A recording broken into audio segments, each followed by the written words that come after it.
In this video, we're going to learn how to put the oboe together. First, place your case on a flat, stable surface like a table or the floor. Cases may be designed differently, but most have a handle on the bottom or latches or Velcro that flip up. Be sure not to open your case upside down because the oboe can fall out and break. Here is another example of a different kind of oboe case. This one with Velcro and zippers. The Velcro flips upward, showing you which way is up and which way is down so you don't open the case upside down. Once you've opened up your case, you will notice that there are 3 pieces to the oboe.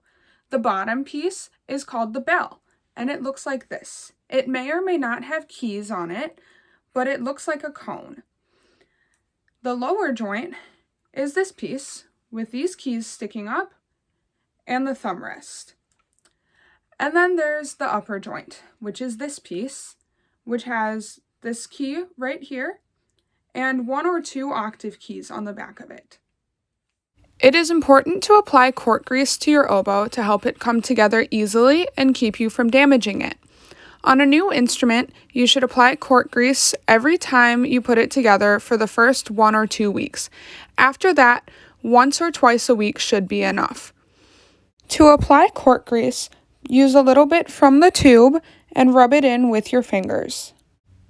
You can find cork grease at most music stores and online as well.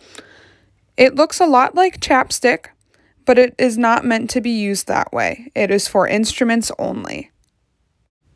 Once you have finished applying cork grease to your oboe, don't forget to apply it to your reeds as well. It doesn't take quite as much to put on your reeds, but it works just the same way. Now that you've applied cork grease to your oboe, you're ready to put it together. We're going to start from the bottom up with the bell and the lower joint. We're going to hold the lower joint between these 2 big keys so that we're not holding any keys or any rods. And we're just going to gently slide it together. You don't need to crank on it, no twisting it. It should just slide nicely together because you've just put cork grease on it.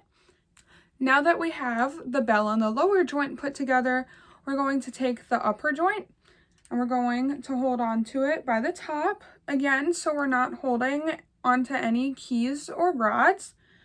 And we're just going to slide that together, also being careful of the bridge keys. The bridge keys on the oboe can be found where the bell meets the lower joint and the lower joint meets the upper joint. They should be in line with each other so that all pieces of the oboe are connected and all keys can move properly so that all notes can sound. Now that we have the body of our oboes put together, we're going to take our reeds out of our case and put it gently into the top. The flat part of the reed, not this part, the flat part, should be lined up with your octave keys and your thumb rest.